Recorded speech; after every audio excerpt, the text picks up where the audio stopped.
Welcome to Dr. Akmal's YouTube channel. Today we're going to be discussing coronavirus and grief. In the previous episode, we discussed 2 stages, and today we'll be discussing another 2 stages.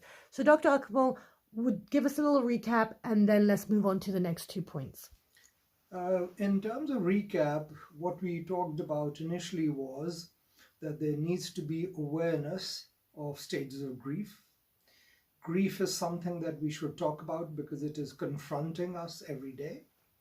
And people should get together in the family because there is so much family time nowadays, and they should prepare themselves that there will be morbidity and there may be mortality in the family. And it is extremely poignant, I must say again, in the sense that the Prime Minister of Britain at this particular moment in time is in intensive care. So first stage that we talked of, the other bit I want to talk about is instead of intrapersonal grief, it has to be an interpersonal effort, that the whole family needs to be involved in it. Because the grief, as I had said earlier, had been focusing on individuals, but this grief has to be familial. Why familial? Because the whole family is separated from the loved one. The whole family is in a state of helplessness, and the whole family is in the state of absolute bewilderment and in a surreal situation. Right. Then we talked of the stage of shock, in which we talked about how upsetting and how unbelievable this whole thing was. And then an extreme situation which is surreal. And in that stage, people don't want to accept it. They are absolutely baffled by it. They feel as if, as I say again, struck by lightning in the head, a brick thrown and a stone thrown on their heart, and a kick in the pit of the stomach. And they absolutely feel out of it. Okay. Then, of course, is the denial. And we talked of the shock initially and the denial, when they feel as if it hasn't happened.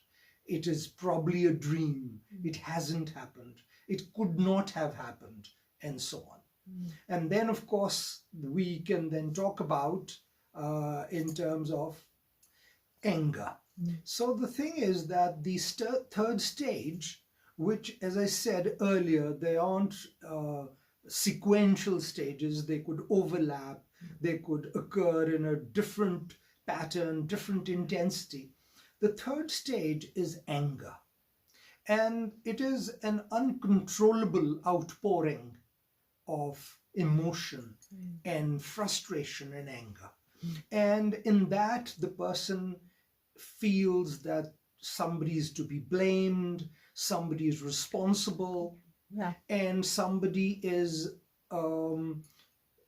responsible in the sense that it was somebody else's fault, it could be their own fault, and there is this anger which needs a channel, and the channel is generally an emotional outburst, emotional outpouring all the time. Okay.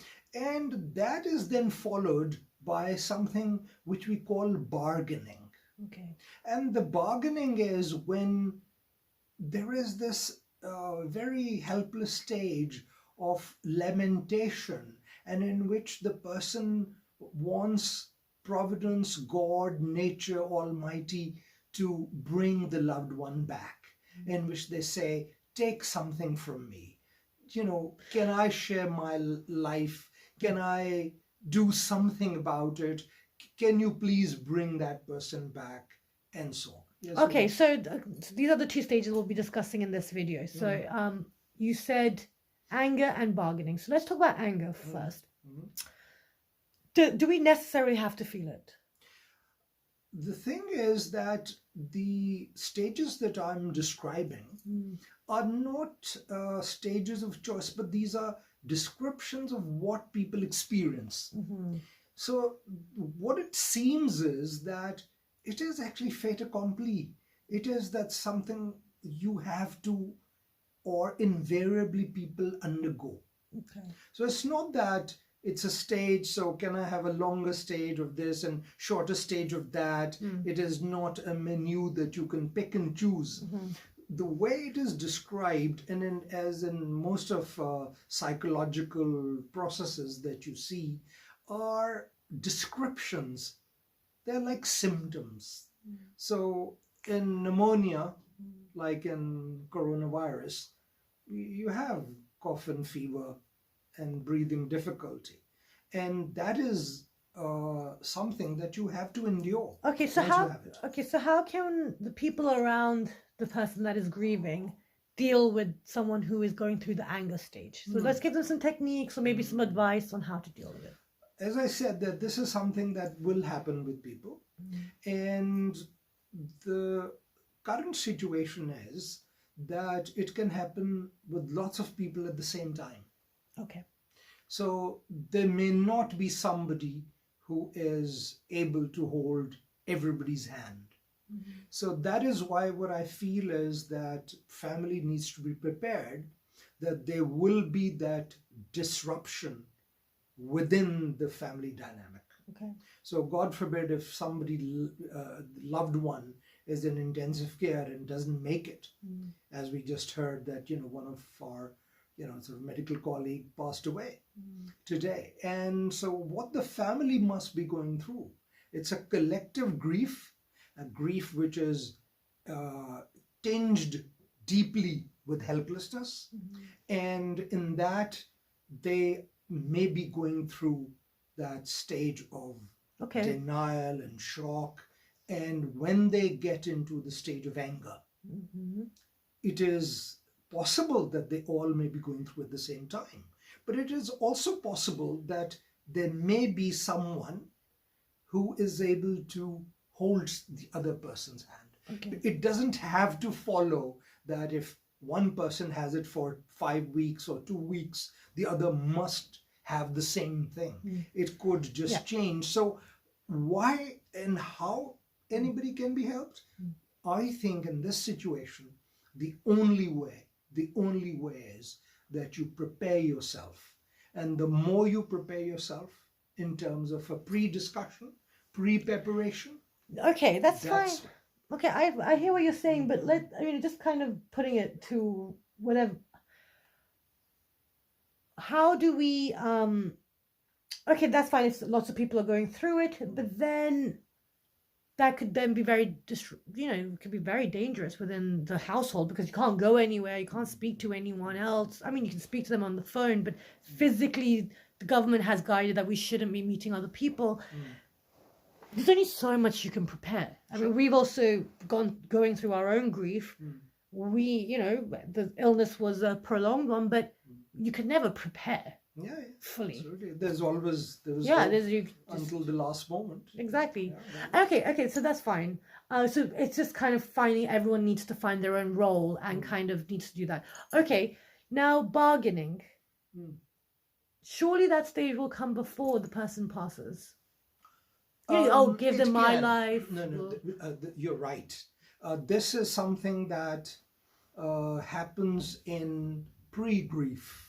It happens when you know that death for a loved one is going to be inevitable. Okay. So then that's where you try that. You do try that bargaining. But then there is post-grief bargaining or post-bereavement bargaining. Okay. And that bargaining is actually in vain because there's still hope when the person is alive. Yeah. That maybe God, providence, nature, hope, collective consciousness may hear you and may actually listen to that. If you've got, 5 years to 20 years left, could this person get some years from yourself? And that's where the bargaining happens pre-death. Okay. And that is always tinged with hope. Okay. There's always tinged with aspiration. Whereas there is no real aspiration possible in the post-death bargaining. Yeah. it is an in vain bargaining in which you try to create some form of a dialogue with the creator, with nature, with fate, with Whatever you believe in. whatever you believe in, that could some miracle not happen. And I can tell you that somebody who's going through grief is something that even now Oh, really? I feel like that at times, that could there be a miracle? I know consciously that there can't be. Scientifically, I don't. You understand?